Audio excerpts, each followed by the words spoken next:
Olá a todos, bem-vindos a mais um vídeo.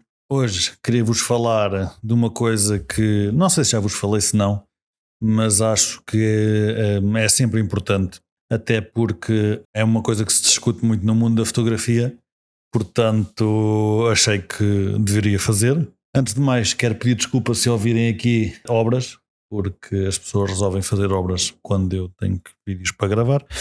Portanto, é isso. Hoje temos background noise de martelo.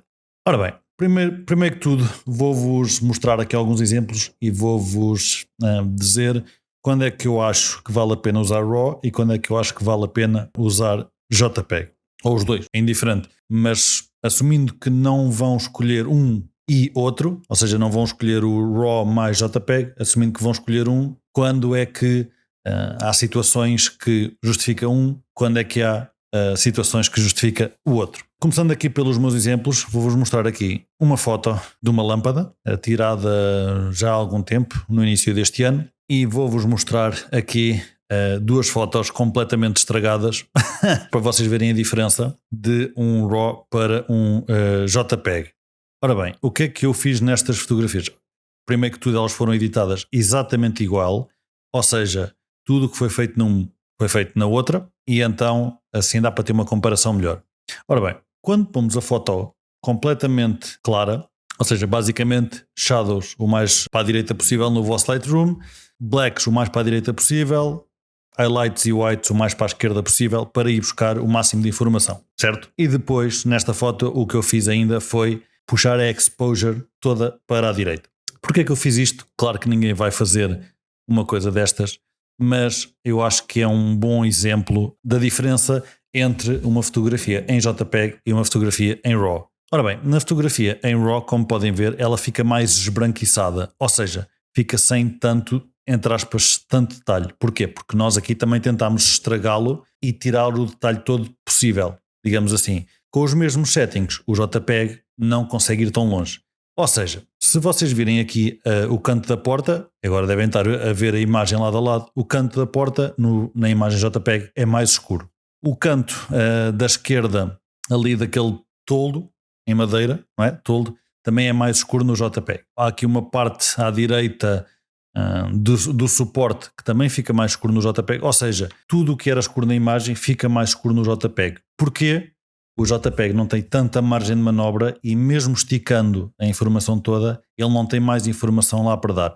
Portanto, o RAW consegue esticar muito mais do que o JPEG. Para vocês verem, eu tenho aqui também duas tone curves, ou seja, a tone curve do JPEG e do RAW.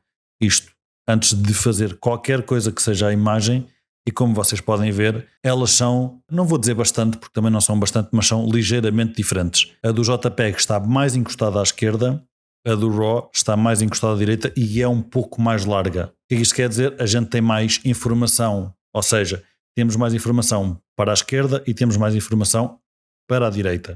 O que isso quer dizer? Mais informação para a esquerda, temos mais informação nas sombras, mais informação para a direita. Aqui não chega, obviamente, mas quanto mais para a direita for, mais para os highlights temos. Aqui não chega, é uma foto bastante escura. Mas isto dá para ter uma ideia que disparar em RAW e disparar em JPEG cria efetivamente um fecheiro diferente que vocês podem basicamente esticar de forma diferente. Passando aqui a outra foto que eu vos quero mostrar, primeiro vou-vos mostrar a foto original, ela está assim um bocadinho editada, mas original, é uma foto bastante escura porque o objetivo era apanhar aqui este dial que está no volante deste SL63. Como vocês podem ver, tudo o que está à volta é muito, muito, muito escuro, propositadamente, não é? Porque aquilo era um highlight no meio de muita escuridão e o foco foi apanhar só o mostrador. Agora vou-vos mostrar aqui as duas fotos lado a lado estragadas, digamos assim, e nestas fotos o que é que foi feito? Ora bem, aqui o que eu fiz foi basicamente aumentar a exposure e basicamente tentar trazer todo o detalhe possível que estava naquela parte negra das shadows. Coisa que vocês podem logo reparar nas fotos, elas foram editadas exatamente igual, são exatamente os mesmos valores copy-paste. Atenção. Primeira coisa que vocês podem ver é quando se estica de uma forma tão absurda, o JPEG fica com um noise na parte mais escura o RAW fica muito, muito mais limpo. O que quer dizer que o JPEG comprime o que estava naquele escuro, porque a compressão é assim que funciona, comprime aquela parte que em teoria não tem informação útil, em teoria, porque não é? Em teoria as pessoas não vão lá buscar se não tirassem a fotografia com os settings certos. Na prática, não, o JPEG come a informação que está naquela zona mais escura. Podem ver isso por trás do dial e aqui no canto inferior direito. Podem ver isso também aqui com, eu vou-lhe chamar um bug, um whatever, no canto inferior esquerdo. Até tem ali uma mancha roxa no JPEG que no RAW não existe. É exatamente a mesma foto e editada exatamente igual. Então, são exatamente os mesmos valores e como vocês podem ver, a foto de RAW tem muito mais informação e está muito mais limpinha. Este é um exemplo ainda melhor do que o exemplo anterior, mas são dois exemplos bastante, vou chamar, abusados do que é que se faz, não é? Ou o que se pode fazer com o RAW. Vou-vos mostrar também as tone curves para vocês verem a diferença. Aqui, por estranho que pareça, a do JPEG é mais larga, mas depois ao editar nós vemos que afinal o RAW tem mais informação. Contraditório, não é? Eu também acho. Não vamos pensar muito nisso porque senão isto é um mindfuck. Ok. Basicamente isto é só para vocês verem que fotos tiradas em JPEG e RAW da mesma coisa são ficheiros diferentes com características diferentes. E agora vamos aos use cases de cada um. Ora bem, quando é que eu acho que se deve usar RAW? A minha resposta é sempre. Eu acho que deve sempre ser tirado a fotografia em RAW, sempre. Mesmo que seja um amador que não quer editar as fotos e o RAW aí não serve de grande coisa, disparem em RAW mais JPEG. Isto é a minha sugestão. Porquê? Acontece-me várias vezes querer voltar atrás no tempo e editar fotos antigas que já editei há 1 ano, 2 anos, seja o que for. Se não tivesse os RAWs, se calhar limitava-me um pouco nessa área. Quando é que eu acho que se deve disparar em JPEG? Quando vocês estão a fazer algo que tem que ser entregue na hora. Por exemplo, vocês vão tirar fotos de um evento, um concerto, uma corrida, algo que está a acontecer. E as fotos têm que ser publicadas na hora. O que é que vocês podem fazer? Disparam em JPEG, passam para o computador, seja por cabo, Wi-Fi, seja como vocês conseguirem fazer no momento, exportar tudo, publicar tudo. Na hora. O RAW demora muito mais a importar. Se tiverem presets, o tempo a editar é mais ou menos o mesmo, mas demora muito mais a importar. Portanto, limita-vos em alguma coisa o speed, a velocidade, o tempo de entrega que vocês vão conseguir fazer. Por isso, eu acho que em eventos desportivos ou uma coisa qualquer que seja, disparem em JPEG. Vocês não vão ter a necessidade de puxar um ficheiro tanto que o JPEG não tenha informação suficiente. Os JPEGs hoje em dia são bastante bem comprimidos, ou seja, a compressão não é má toda. O que eu aqui vos mostrei foram 2 exemplos completamente extremos. A fotografia, especialmente do Mercedes SL, não tinha nada, não dava para ver nada na hora, não é? Aquela escuridão era escuro, ponto, era preto, e o RAW ter ali alguma informação é absurdo, no bom sentido. O JPEG era aquilo que eu estaria à espera, é não ter informação e ter lá noise, portanto faz sentido. Lá está, eu dispararia sempre em RAW, sempre que possível, sempre em RAW, porque dá-vos mais margem de manobra. Quando tiverem pressa, mas pressa não é um dia para o outro, não, isso continue a disparar em RAW.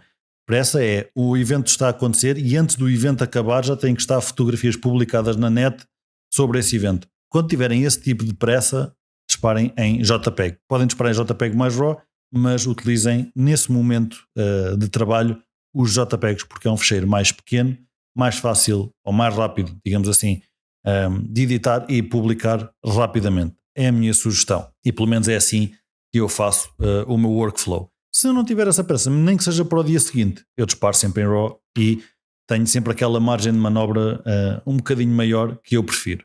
E o RAW tem outra coisa que para mim é muito importante, que é deixar alterar a temperatura da imagem pós a imagem criada, digamos assim, não é?